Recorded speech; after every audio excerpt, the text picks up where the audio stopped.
ಏನು ನಿರೀಕ್ಷೆ ಮಾಡ್ತೀವಿ?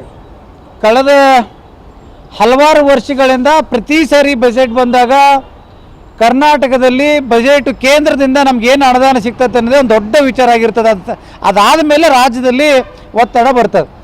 ಇವತ್ತು ನೀರಾವರಿ ವಿಷಯದಲ್ಲಿ ಮೇಕೆದಾಟುದ್ರ ಬಗ್ಗೆ ಮೈಸೂರು ಪ್ರಾಂತ್ಯದ ರಾಜಕಾರಣಿಗಳು ಕೇಂದ್ರದಲ್ಲಿ ಇವತ್ತು ನಮಗೆ ಮೇಕೆದಾಟುದ್ರ ಬಗ್ಗೆ ಹೆಚ್ಚು ಹಣ ಬೇಕು ಅಂತಾರೆ. ಆದರೆ ಇವತ್ತು ನಮ್ಮ ಉತ್ತರ ಕರ್ನಾಟಕದ ತುಂಗಭದ್ರಾದಲ್ಲಿ 5,300 ಕೋಟಿ ರೂಪಾಯಿ ಅನುದಾನವನ್ನು ಕೇಂದ್ರ ಸರ್ಕಾರ ಬಿಡುಗಡೆ ಮಾಡಬೇಕು. ಈ ಭಾಗದಲ್ಲಿ ಕೃಷ್ಣಾ ವಿಷಯದಲ್ಲಿ ಸರಿಸುಮಾರು ಇನ್ನೂ 1.5 ಲಕ್ಷ ಕೋಟಿಯಷ್ಟು ಹಣ ಬೇಕು. ಕಳೆದ 2-3 ಬಜೆಟಿಂದ ನಮಗೆ ಅನ್ಯಾಯ ಆಗಿದೆ ಕೃಷ್ಣಾ ವಿಷಯದಲ್ಲಿ. ಅದನ್ನು ಈ ಸಾರಿ ಅತ್ಯಂತ ಪ್ರಮುಖವಾಗಿ ನೀರಾವರಿ ಬಂದಾಗ ಕೃಷ್ಣಾ ವಿಷಯವನ್ನು ತಾವು ಒತ್ತು ಕೊಡಬೇಕು ಅನ್ನೋದೇ ನಮ್ಮ ಉದ್ದೇಶ. ಮತ್ತು ಮಲಪ್ರಭಾ ವಿಷಯದಲ್ಲಿ 4 ದಶಕಗಳಿಂದ ನಿರಂತರವಾಗಿ ಹೋರಾಟ ಮಾಡಿದರು, ಸರಿಯಾಗಿ ಅನುದಾನ ಮಾಡ್ತಾ ಇಲ್ಲ ಕೇಂದ್ರ ಸರ್ಕಾರ. ಅದಕ್ಕೆ ಒತ್ತು ಕೊಟ್ಟು ಬಜೆಟಲ್ಲಾಗಲಿ ಕ್ಯಾಬಿನೆಟ್ ಚರ್ಚೆ ಮಾಡಿ ಸಮಸ್ಯೆಯನ್ನು ಬಗೆಹರಿಸಬೇಕಾಯಿತು. ಕ್ಯಾಬಿನೆಟ್ದಲ್ಲಿ ಈ ಸಾರಿ ಹಣವನ್ನು ನಿಗದಿಪಡಿಸಲೇಬೇಕು. ಮತ್ತೊಂದು ಅತ್ಯಂತ ವಿಶೇಷವಾಗಿದ್ದು, ನಾವೇನಿವತ್ತು ರೈತರು ಬೆಳೆಯನ್ನು ಬೆಳಿತೇವೆ, ಅದಾದ ಮೇಲೆ ಎಮ್ ಎಸ್ ಪಿ ಬಗ್ಗೆ ಕಳೆದ 75 ವರ್ಷಗಳಿಂದ ಹೋರಾಟ ನಡೀತಾ ಇದೆ. ಸ್ವಾಮಿನಾಥನ್ ಆಯೋಗದ ವರದಿ ಬಗ್ಗೆ ನಾವು ಸಾಕಷ್ಟು ಹೋರಾಟಗಳನ್ನು ಮಾಡ್ತಾ ಇದ್ದೇವೆ. ಇವತ್ತು ಕೂಡ ದೆಲ್ಲಿ ಭಾಗದಲ್ಲಿ ಕೂಡ ಹೋರಾಟ ನಡೆದಿದೆ. ಈ ವಿಷಯವಾಗಿ MSP ಜಾರಿಯನ್ನು ಮಾಡಲೇಬೇಕು. ಮತ್ತೊಂದು ಸರಕು ಸಾಗಾಣಿಕೆ ಅಂತ ಬಂದಾಗ ಇವತ್ತು ರೈಲ್ವೆ ವಿಚಾರದಲ್ಲಿ ಹೈದರಾಬಾದ್ ಕರ್ನಾಟಕದಿಂದ ಉತ್ತರ ಕರ್ನಾಟಕ ಆಗಲಿ, ಹೈದರಾಬಾದ್ ಕರ್ನಾಟಕದಿಂದ ಬೆಂಗಳೂರಿಗೆ ಹೋಗುವಂಥದ್ದಾಗಲಿ, ಸರಕು ಸಾಗಾಣಿಕೆಯಲ್ಲಿ ರೈಲ್ವೆ ಭಾಳ ಪ್ರಮುಖ ಪಾತ್ರ ವಹಿಸ್ತದೆ. ಇವತ್ತು ಗುಲ್ಬರ್ಗಾದಿಂದ ಅದು ಯಾದಗಿರಿಯಿಂದ ಹೊಸಪೇಟೆಗೆ ಬಂದು ಹಿಂಗೆ ಲಿಂಕ್ ಆಗಬೇಕಾಯಿತು. ಅದು DPR ರೆಡಿಯಾಗಿ ಸರಿಸುಮಾರು 15 ವರ್ಷ ಕಳೆದರೂ ಕೂಡ ರೈಲ್ವೆ ವಿಚಾರದಲ್ಲಿ ನಮ್ಮ ಕರ್ನಾಟಕಕ್ಕೆ ಕೇಂದ್ರದಿಂದ ಹಣ ನಿಗದಿ ಆಗಿಲ್ಲ, ಬಜೆಟಲ್ಲಿ ದುಡ್ಡು ಸಿಕ್ಕಿಲ್ಲ. ಮತ್ತೊಂದು ಹುಬ್ಬಳ್ಳಿಯಿಂದ ಅಂಕೋಲಕ್ಕೆ ಏನು ಹೋಗ್ಬೇಕಂತ ರೈಲ್ವೆ ಯೋಜನೆ ಇತ್ತು. ಇದಕ್ಕಾಗಿ ಕೂಡ ಕಾಮಗಾರಿ ಪ್ರಾರಂಭ ಆಗಿ 20 ವರ್ಷ ಕಳೀತು. ಆ ರೈಲ್ವೆ ಕಾಮಗಾರಿಗೆ ತಗ್ಗಡ್ಡಿ ಅದರಲ್ಲಿ ಸುಮಾರು ಜಾನುಗಾರು ಬಿದ್ದು ಜೀವ ಕಳ್ಕೊಂಡ್ರು, ಜನ ಕೂಡ ಜೀವ ಕಳ್ಕೊಂಡ್ರು. ಅದಕ್ಕೂ ಕೂಡ ಅನುದಾನ ಬಂದಿಲ್ಲ. ಒಟ್ಟಾರೆಯಾಗಿ ರೈತರ ವಿಷಯದಲ್ಲಿ ಮತ್ತು ನೀರಾವರಿ ವಿಷಯದಲ್ಲಿ ರೈಲ್ವೆ ವಿಷಯದಲ್ಲಿ ಸಾಕಷ್ಟು ನಿರೀಕ್ಷೆ ಇದೆ. ಇವತ್ತು ಕೇಂದ್ರ ಬಜೆಟ್ ಮೇಲೆ ಯಾವುದೇ ತಾರತಮ್ಯ ಮಾಡದೆ ಏಕೀಕರಣದಾಗ ಇರುವಂಥ ಕರ್ನಾಟಕಕ್ಕೆ ಅನ್ಯಾಯ ಮಾಡಬಾರ್ದು. ಅದರಲ್ಲಿ ನಮ್ಮ ಕೇಂದ್ರದ ಮಂತ್ರಿಯಾದ ಪ್ರಹ್ಲಾದ್ ಜೋಶಿ ಅವರು, ನೀವು ಮತ್ತೆ ಸುಗಡಿಯಂಗೆ ಅಲ್ಲೇ ಇಲ್ಲೇ ಮೂಲ ಕುಂದ್ರದ್ ಬಿಟ್ಟು ಇವತ್ತು ಕೇಂದ್ರದ ಮಂತ್ರಿ ಪ್ರಹ್ಲಾದ್ ಜೋಶಿ ಇರೋದ್ರಿಂದ ಮುಂದೆ ನಿಂತ್ಕೊಂಡು ಈ ನಮ್ಮ ಆಗಿರೋ ಅನ್ಯಾಯದ ಹಣವನ್ನು ಬಿಡುಗಡೆಗೊಳಿಸಬೇಕಂತ ಒತ್ತಾಯ ಮಾಡಲಿಕ್ಕೆ ಹೇಳ್ತೀನಿ. ಸಿದ್ದಣ್ಣ ತೇಜಿ, ರೈತ ಸಂಘದ ರಾಜ್ಯ ಸಂಚಾಲಕರು. ಸರ್, ಬಜೆಟ್ ಐತಿ, ಬಜೆಟ್ನಾಗ ಏನು ಬೇಕು ನಿಮಗೆ? ಅದೇ ಇವತ್ತು ಕೇಂದ್ರ ಸರ್ಕಾರ ಇವತ್ತು ಬಜೆಟ್ ನಿರ್ಮಾಣ ಮಾಡಾಕ್ತಾರೆ. ಮತ್ತು ಅದರ ಬಗ್ಗೆ ಈಗ ಏನು ತೀರ್ಮಾನ ಮಾಡಬೇಕಾ, ಬರೋಳಿಗೆ ಏನು ಮಾಡಬೇಕಾ ಏನಿಲ್ಲ ಅಂತ ಕಾಸು ಅದು ತೀರ್ಮಾನ ಇಟ್ಕೊಂಡು ಮನಸ್ಸಿನಾಗ ಇಟ್ಕೊಂಡು ಒಳ್ಳೆ ಆಗೋದು ಹಂಗೆ ಕೆಲಸ ಮಾಡಬೇಕು. ಅವ್ರು ಜಾರಿ ಆಗಬೇಕು. ಅವ್ರಿಗೆ ನಮ್ಮ ಬಡವರಿಗೆ ಎಲ್ಲ ಸಿಗಬೇಕು. ಅದರ ರೀತಿಯಿಂದ ಭಾವನಾ ಇಟ್ಕೊಂಡು ಮಾಡಿದ್ರೆ ನಮಗೆ ಸಿಗ್ತೈತಿ.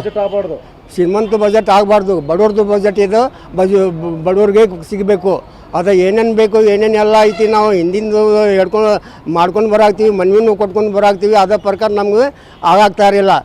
ಇವತ್ತು ಕಾರ್ಮಿಕ ಇಲಾಖೆ ಕಾರ್ಡ್ ಮಾಡಾಕ್ತಾರಲ್ಲ, ಅದೇ ಕರೆಕ್ಟ್ ಅದ ತೀರ್ಮಾನ ತಗೊಂಡು ಅದು ಸಿಕ್ಕುವಂಗೆ ಯೋಜನಾ ನಿರ್ಮಾಣ ಮಾಡಿ ಅದು ಕೊಡಬೇಕು.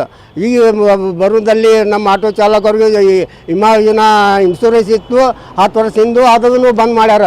ಅದು ಕೇಂದ್ರ ಸರ್ಕಾರ ಕೇಂದ್ರ ಸರ್ಕಾರ 100 ರೂಪಾಯಿ ಹಾಕ್ತಿದ್ದಾರೆ, ನಾವು 100 ರೂಪಾಯಿ ಹಾಕ್ತಿದ್ದೀವಿ. ಎಷ್ಟು ಆಟೋ ಚಾಲಕರಿಗೆ ಅನುಕೂಲ ಇತ್ತು. ಅವರು ಆಕ್ಸಿಡೆಂಟ್ ಆದ್ರೆ 75,000 ರೂಪಾಯಿ ಸಿಗ್ತಿತ್ತು. ನಾರ್ಮಲ್ ಡೆಡ್ ಆದರೆ 30,000 ರೂಪಾಯಿ ಸಿಗ್ತಿತ್ತು. ಮತ್ತು ನಮ್ಮ ಆಟೋ ಚಾಲಕ ಶಾಲಿ ಹುಡುಗರಿಗೆ 1,200 ರೂಪಾಯಿ ಸಿಗ್ತಿತ್ತು. ಅದನ್ನು ಬಂದಾಗ್ಯಾವು. ಅದು ಭಾಳ ನಮಗೆ ಅನುಕೂಲ ಇತ್ತು. ಅದನ್ನು ಚಾಲು ಆಗಬೇಕು. ಅದು ಚಾಲು ಆದ್ರೆ ನಮ್ಮ ಹುಡುಗರು ಸ್ವಲ್ಪ ಖುಷಿ ಆಗ್ತಾರೆ. ಅವರು ಸಾಲಿಗೆ ಇಲ್ಲಿಗೆ ಕಲಿದ್ರೆ ಮುಂದೆ ನಮಗೆ ಸ್ಕಾಲರ್ಶಿಪ್ ಸಿಗ್ತೈತಿರಿಪ್ಪ, ನಾವು ಕಲಿಬೇಕು, ನಾವು ಮುಂದೆ ಬರ್ಬೇಕಂತ ಕೆಲಸ ಅವ್ರ ತೀರ್ಮಾನ ಮನಸ್ಸಿನಾಗ ಆಗ್ತೈತಿ. ಅವರು ಮುಂದೆ ಬರ್ಬೋದು, ಪ್ರಶ್ನೆ ಬರ್ತೈತಿ. ಬಜೆಟ್ ಆಗಬೇಕು. ಮುಸ್ತಾಕ್ ಕರೇಜಿ. ಬಜೆಟ್ ಒಳಗೆ ನೋಡ್ರಿ, ಬಜೆಟ್ ಬಜೆಟ್ ಹೆಂಗಿರ್ಬೇಕಂದ್ರೆ ಯಾವುದೋ ಬಜೆಟ್ ಮಂಡನೆ ಮಾಡಿದ್ರೆ ರಾಜ್ಯ ಸರ್ಕಾರ ಆಗಿರ್ಬೋದು ಅದು ಕೇಂದ್ರ ಸರ್ಕಾರ ಆಗಿರ್ಬೋದು ಬಜೆಟ್ ಮಂಡನೆ ಮಾಡಿದರೆ ಒಂದು ಜನಪರವಾಗಿ ಇರಬೇಕು. ಯಾಕಂದರೆ ಬಡವ್ರ ಪರವಾಗಿ ಬಜೆಟ್ನ ಮಂಡನೆ ಮಾಡಿದ್ರೆ ಅಂದರೆ ದಿನನಿತ್ಯ ದುಡ್ಡು ತಿನ್ನುವಂಥ ಬಡವರು ಜೀವನ ಮಾಡೋಕ್ಕೆ ಅನುಕೂಲ ಆಕೈತಿ. ಯಾಕಂದ್ರೆ ಯಾವುದೇ ಬಜೆಟ್ ಮಾಡಲಿ ಬಡವ್ರಿಗೆ ಸಿಗಂಗಿಲ್ಲ, ಏನೋ ಅನಾನುಕೂಲ ಆಕೈತಿ. ಬಡವರು ಬದುಕಬೇಕಂದ್ರೆ ಭಾಳ ಕಷ್ಟ ಆಗತೈತಿ. ಬಡವ್ರು ಬದುಕಬೇಕಂದ್ರೆ ಏನಾಕೈತಿ, ಬೆಲೆ ಏರಿಕೆ ಆಗತೈತಿ.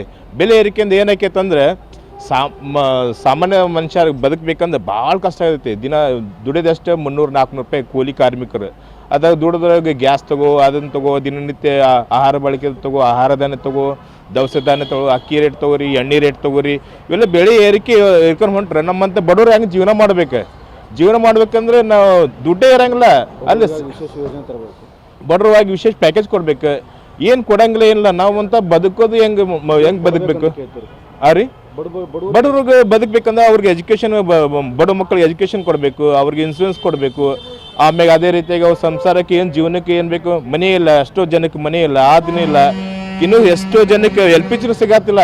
ಯಾಕಂದ್ರೆ LPG ಸಿಗಬೇಕಂದ್ರೆ 1000 ರೂಪಾಯಿ ಕೊಟ್ಟು LPG ಅಲ್ಲಿ ತೊಗೊಳೋಣ್ರಿ, ನಾವು ಗ್ಯಾಸಲ್ಲಿ ತೊಗೊಳೋಣ, ಪೆಟ್ರೋಲ್ ಎಲ್ಲ ಉಳಿಸೋಣ, ಎಲ್ಲ ಕೊಡೋಂಗಾಗಬೇಕು. ಯಾಕಂದ್ರೆ ಯಾವುದೋ ಸರ್ಕಾರ ಇರಲಿ ಏನೇ ಇರಲಿ ಜನಕ್ಕೆ ಬಡವ್ರಿಗೆ ಸಿಕ್ತಂದ್ರೆ ಎಷ್ಟೋ ಅನಾನುಕೂಲ ಆಕೈತಿ. ಬಡವ್ರ ಜೀವನ ಎಷ್ಟೋ ಬದುಕ್ತಾವ್ರಿ. ಬಡ ಮಕ್ಕಳಾಗಿರಲಿ ಯಾವ್ದಾಗಿರಲಿ ನಮ್ಮಂತ ಬಡವರು ದಿನ ಬದುಕಬೇಕಂದ್ರೆ ಕಣ್ಣಾಗ ನೀರು ಹಂಗೆ ತೊಳೆತೀವಿ. ಸಾಲ ಆಗಲಿ ಅದಾಗಲಿ ಎಲ್ಲ ಸಾಲಗಾರ ಮನೆ ಬರತ್ತಾರೆ. ಒಟ್ಟು ನಮ್ಗೆ ಒಂದು ವಿಶೇಷ ಪ್ಯಾಕೇಜ್, ಒಂದು ವಿಶೇಷ ಯೋಜನೆ ಕೊಟ್ರಂದ್ರೆ ಭಾಳ ಅನುಕೂಲ ಆಕೈತೆ ಅಂತ ನಾನು ನಿಮ್ಮಂತ ಮೂಲಕವಾಗಿ ಮನವಿ ಕೇಳ್ತೇನೆ. ನಿಮ್ಮ ಹೆಸರು? ನಮ್ಮ ಹೆಸರು ರಾಜು ನರ್ಲೇಕರ್ ಅಂತ.